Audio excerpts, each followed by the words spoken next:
سورۃ الاعراف۔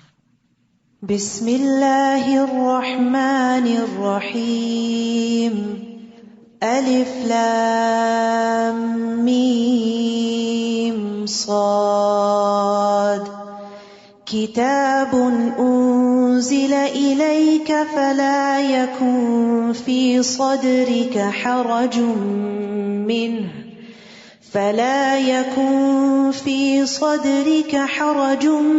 منه لتنذر به وذکری للمؤمنین، اتبعوا ما انزل الیکم من ربکم ولا تتبعوا من دونه اولیاء قلیلا ما تذکرون۔ الف لام میم صاد، یہ کتاب آپ کی طرف نازل کی گئی ہے، اس کی تبلیغ سے آپ کے دل میں گھٹن نہ ہونی چاہیے۔ کتاب اتارنے کی غرض کیا ہے؟ کہ آپ اس کے ذریعے سے لوگوں کو خبردار کریں اور یہ مومنوں کے لیے یاد دہانی کا کام دے۔ جو ایمان نہیں رکھتے ان کو خبردار کرنا، آگاہ کرنا کہ اللہ تعالیٰ کیا چاہتا ہے، اور جو مومن ہیں وہ قرآن کو بار بار کیوں سنیں، کیوں پڑھیں، تاکہ ان کو ریمائنڈر ہو، یاد دہانی ہو کہ ہمیں کیا کیا حکم دیے گئے ہیں۔ لوگوں، جو کچھ تمہاری طرف تمہارے رب کی طرف سے نازل کیا گیا ہے اس کی پیروی کرو، اس کے علاوہ دوسرے سرپرستوں کی پیروی نہ کرو، کم ہی تم نصیحت مانتے ہو۔ کتنی ہی بستیاں ہیں جنہیں ہم نے ہلاک کر دیا، ہمارا عذاب ان پر رات کے وقت آیا یا جب وہ دوپہر کو سو رہے تھے۔ یاد رکھیے، اللہ سے ہمیشہ عافیت مانگنی چاہیے، نہیں پتا سوتے جاگتے کس وقت کون سی بلا کہاں سے ٹپک پڑے۔ تو یہ عافیت کی دعا ہے، اللہم احفظنی من بین یدی ومن خلفی وعن یمینی وعن شمالی ومن فوقی واعوذ بعظمتک ان اغتال من تحتی، یہ پڑھتے رہنا چاہیے۔ اور پھر خصوصاً غفلت کے وقت جب لوگ غافل ہوں، رات کو آنکھ کھلے، اس وقت بھی اللہ سبحانہ تعالیٰ سے دعا کرنی چاہیے کہ اللہ تعالیٰ ہمارا انجام ہر چیز میں اچھا کرے۔ پھر جب ان پر عذاب آ گیا تو اس وقت ان کی پکار یہی تھی کہ بلا شبہ ہم ہی ظالم تھے۔ انہوں نے اپنی غلطی کا اعتراف کر لیا، لیکن اس وقت فائدہ کچھ نہیں۔ جن لوگوں کی طرف ہم نے رسول بھیجے تھے ہم ان سے بھی ضرور باز پرس کریں گے اور رسولوں سے بھی ضرور پوچھیں گے، یعنی قیامت کے دن ہر انسان سے سوال ہوگا۔ نبی صلی اللہ علیہ وسلم نے فرمایا، تم میں سے ہر شخص نگران ہے اور اس سے اس کی رعیت کے متعلق سوال کیا جائے گا، یعنی شوہر بھی، بیوی بھی، حتیٰ کہ غلام بھی۔ پھر ہم اپنے علم سے پوری حقیقت ان پر بیان کر دیں گے۔ آخر ہم اس وقت غائب تو نہ تھے۔ اس دن انصاف کے ساتھ اعمال کا وزن کیا جائے گا، جن کے پلڑے بھاری نکلے وہی فلاح پائیں گے۔ یاد رکھیے، میزان برحق ہے، والوزن یومئذ الحق، اس دن اعمال تولے جائیں گے۔ اور بعض روایات میں آتا ہے کہ انسان تولے جائیں گے، اور بعض میں اعمال نامے تولے جائیں گے، اور بعض میں یہ کہ اعمال شکل اختیار کریں گے، جسم بن جائیں گے، اور جیسے ایک لقمہ پہاڑ برابر ہو جائے گا تو وہ پہاڑ رکھ دیا جائے گا میزان کے اندر، اور وہ میزان اتنا بڑا ہے کہ جس میں زمین و آسمان رکھے جا سکتے ہیں۔ نبی صلی اللہ علیہ وسلم نے فرمایا، قیامت کے دن بڑے بڑے ترازو رکھے جائیں گے، بس اگر اس میں آسمانوں اور زمین کا وزن کرنا چاہیں تو میزان کی وسعت اس سے زیادہ ہوگی۔ فرشتے پوچھیں گے، یہ ترازو کس کے لیے وزن کرے گا؟ اتنا بڑا ترازو، یہ کس کے لیے؟ تو اللہ تعالیٰ فرمائیں گے، میں اپنی خلقت میں سے جس کے لیے چاہوں گا۔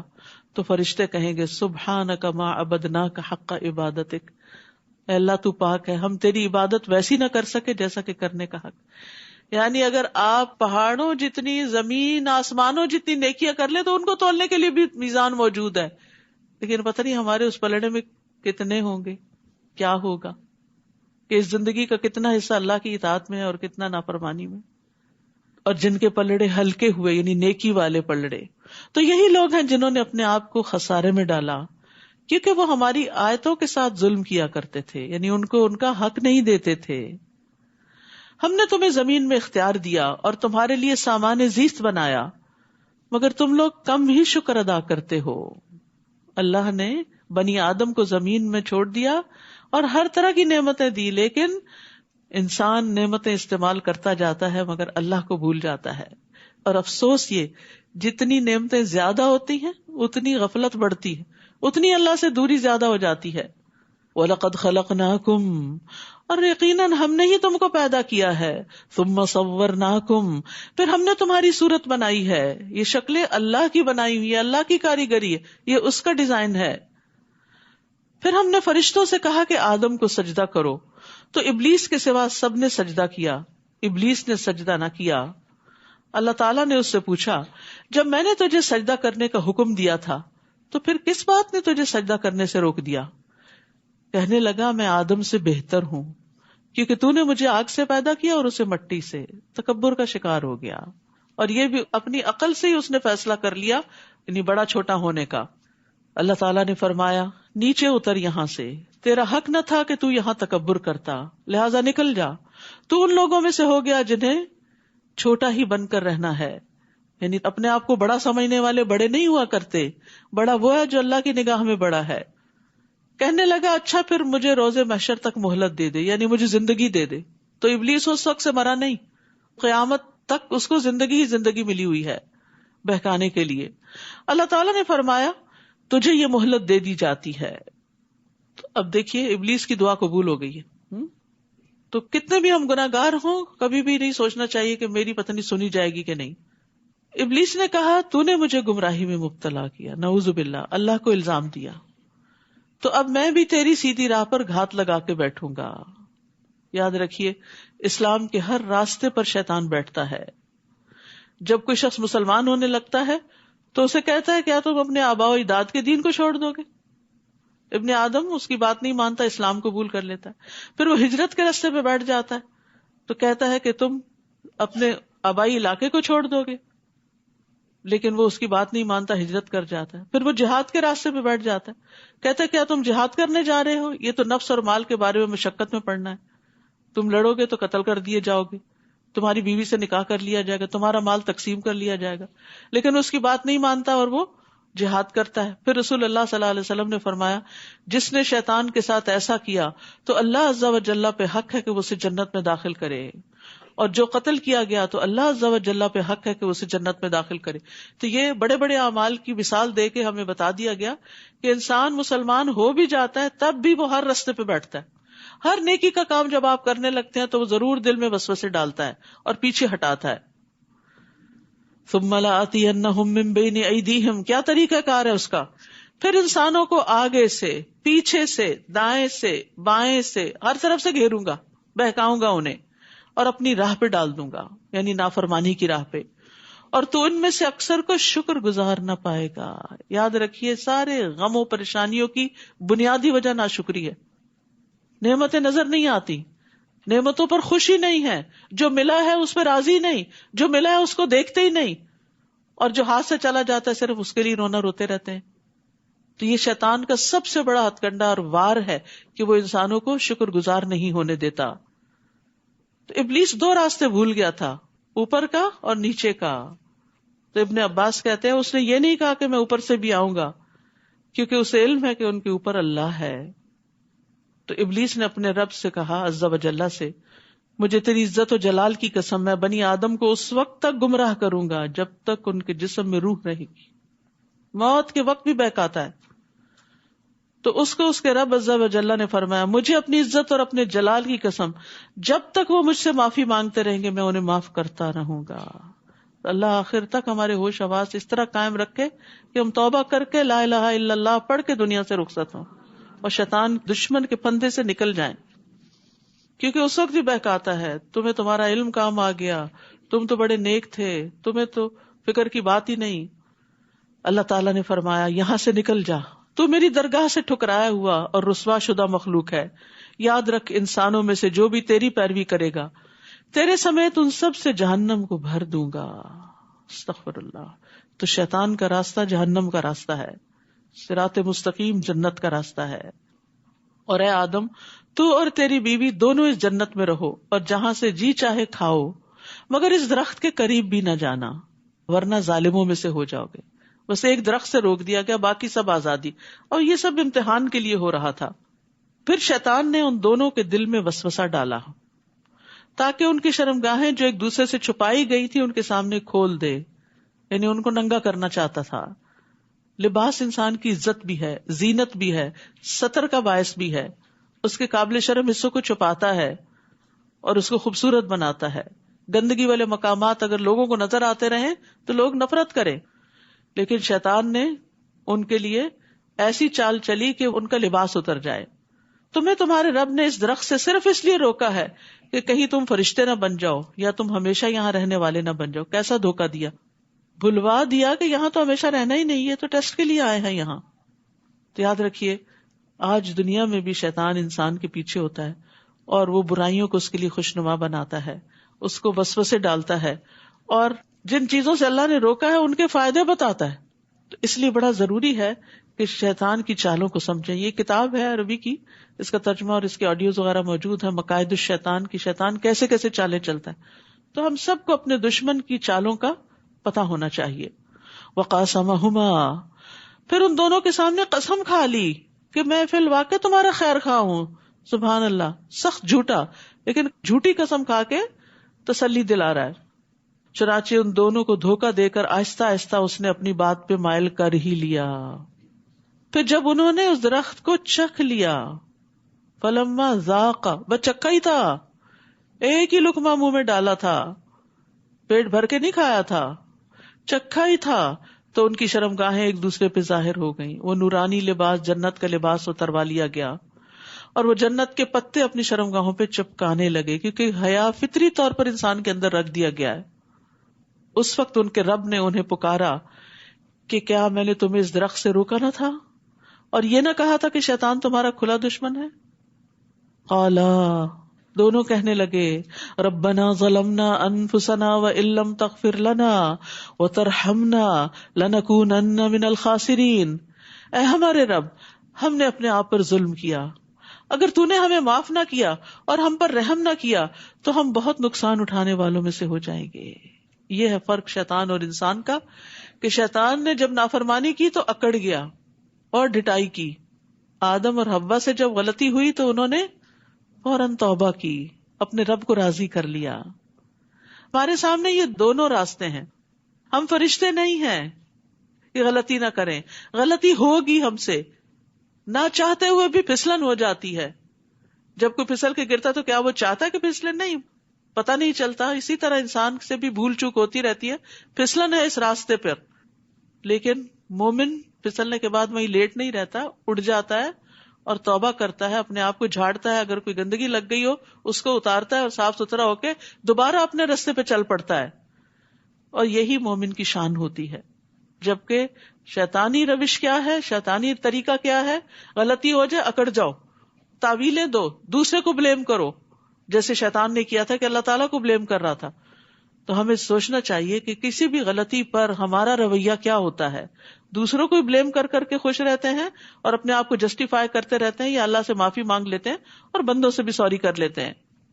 ہم نے اپنے آپ پر ظلم کیا، اگر تو نے ہمیں معاف نہ کیا اور ہم پر رحم نہ کیا، یعنی معافی بھی چاہیے اور رحم بھی چاہیے، تو ہم بہت نقصان اٹھانے والوں میں سے ہو جائیں گے. فرمایا تم سب یہاں سے نکل جاؤ، تم ایک دوسرے کے دشمن ہو.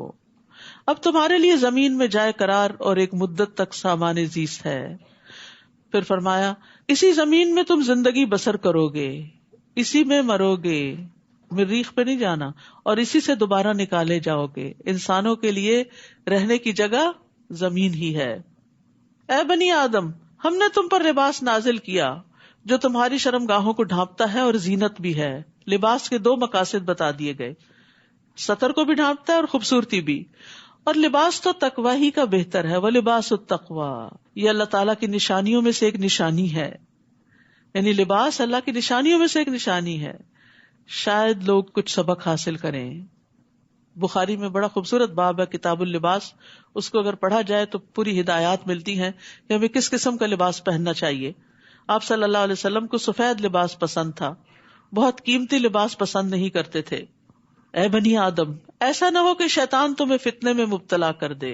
جیسے اس نے تمہارے والدین کو جنت سے نکلوا دیا تھا. خبردار کیا جا رہا ہے وہ جو تمہارے والدین کا دشمن تھا وہ تمہارا بھی دشمن ہے. ان کو نکلوایا تھا کہیں تمہیں بھی جنت سے محروم نہ کرے.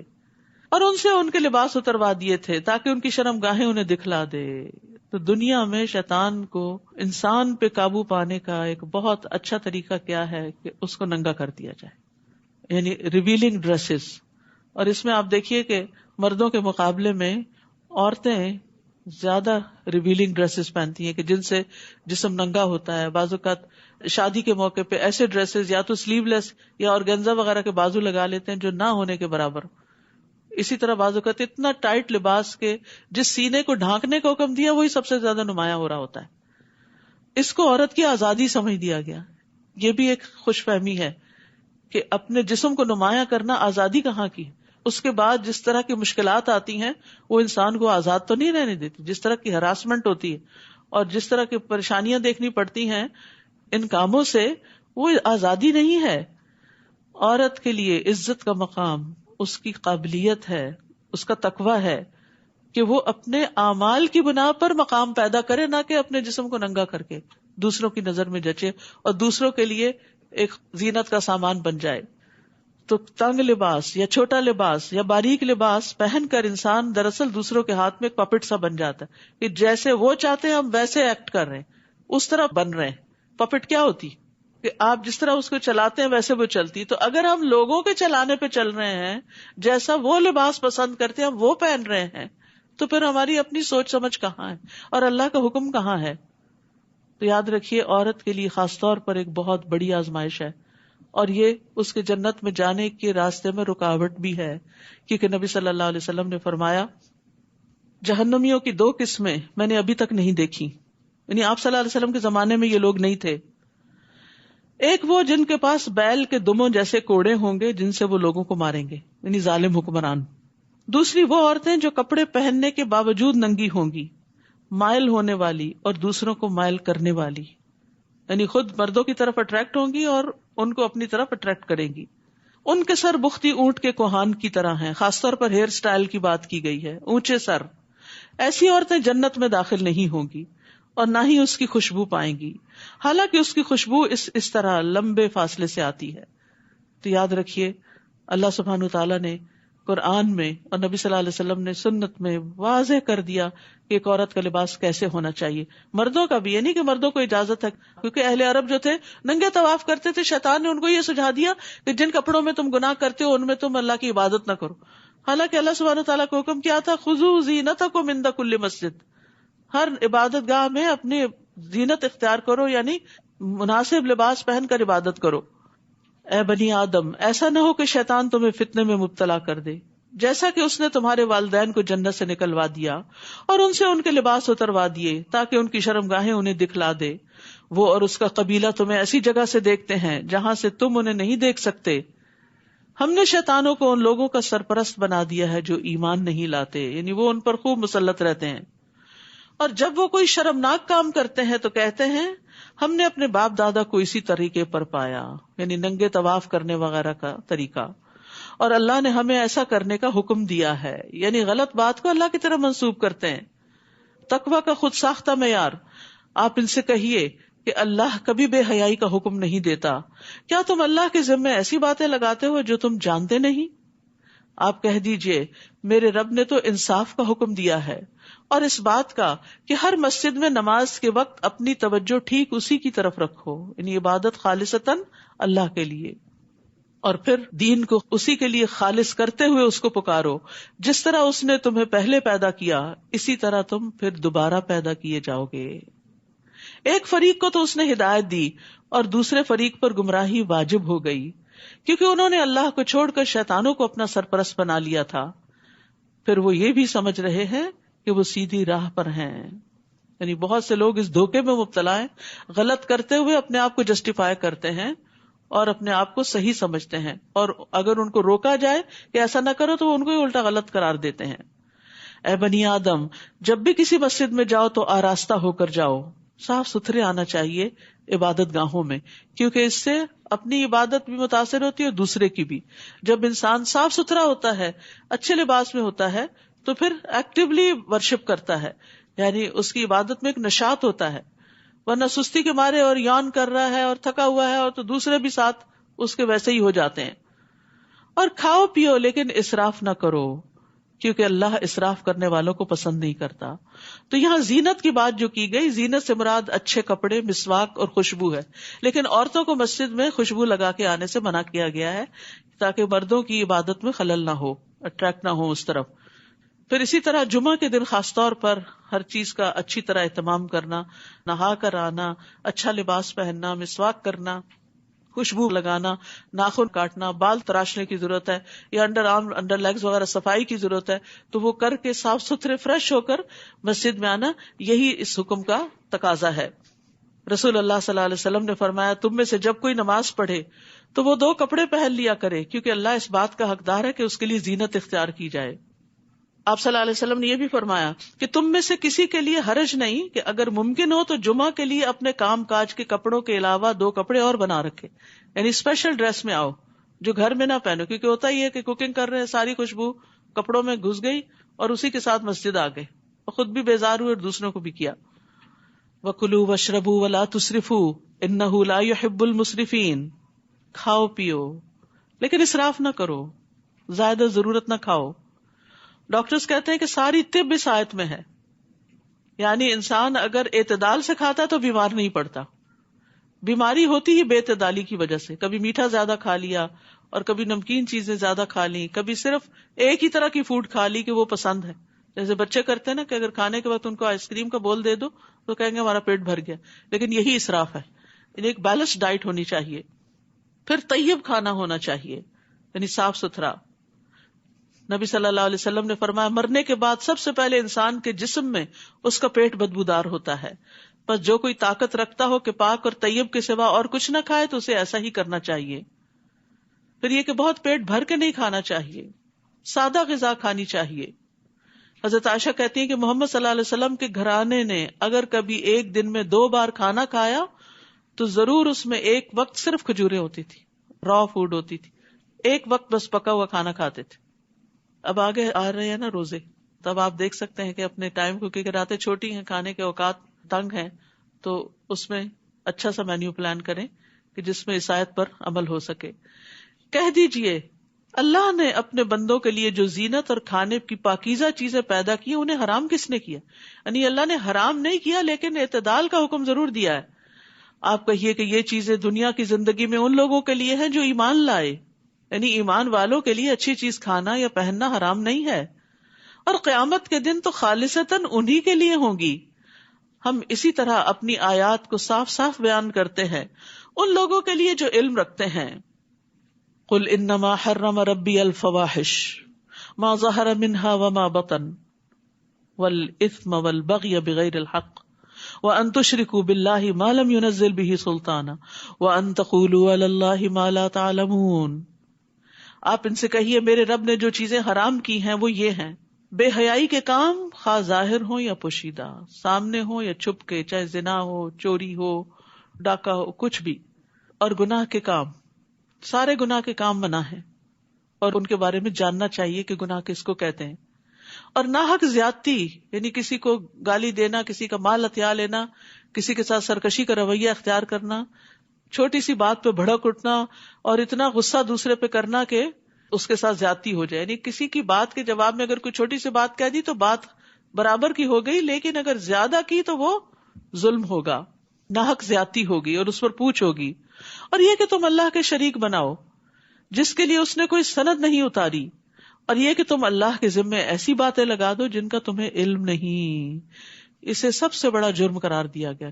شرک کے بھی آگے اس کو رکھا گیا کہ اللہ کے ذمے ناحق باتیں لگانا کہ جو اللہ تعالیٰ کا حکم نہیں ہے، یہ کہنا کہ اللہ نے فرمایا ہے. تو فواحش کی کئی قسمیں ہیں. کچھ کا تعلق ذہن سے ہے، سوچیں، فحش سوچیں. کچھ کا جسم کی حرکتوں سے ہے، جیسے زنا وغیرہ. کچھ فحش جو ہے وہ ایکشنز میں ہوتا ہے. آنکھ کا زنا دیکھنا ہے، یعنی گندی چیزیں، چاہے اسکرین پر ہو چاہے نیکڈ آئیز سے سامنے ہو. زبان کا زنا بولنا ہے، فحش گفتگو، گالی گلوچ وغیرہ. دل کا زنا یہ کہ وہ خواہش اور آرزو کرتا ہے، یعنی برے کام کی، برے فعل کی، زنا وغیرہ کی. پھر شرمگاہ اس سب کو سچا کرتی ہے یا اس کو جھٹلا دیتی ہے. اسی طرح تکبر، خود پسندی، ریا، نفاق، یہ بھی فحش چیزیں ہیں، یعنی حرام چیزیں ہیں جن کو دل میں رکھا جائے. پھر اسی طرح باتوں میں بےہودہ گوئی، فضول باتیں کرنا. مومن فحش گو نہیں ہوتا، تانے دینے والا نہیں ہوتا، لعنتیں کرنے والا نہیں ہوتا، گالی گلوچ کرنے والا نہیں ہوتا. عبداللہ بن مسعود کہتے ہیں کہ مومن کے اخلاق میں سے سب سے زیادہ قابل مذمت، قابل ملامت بےہودہ گوئی ہے، فحش گفتگو. ایسی گفتگو سے بھی توبہ کرنی چاہیے.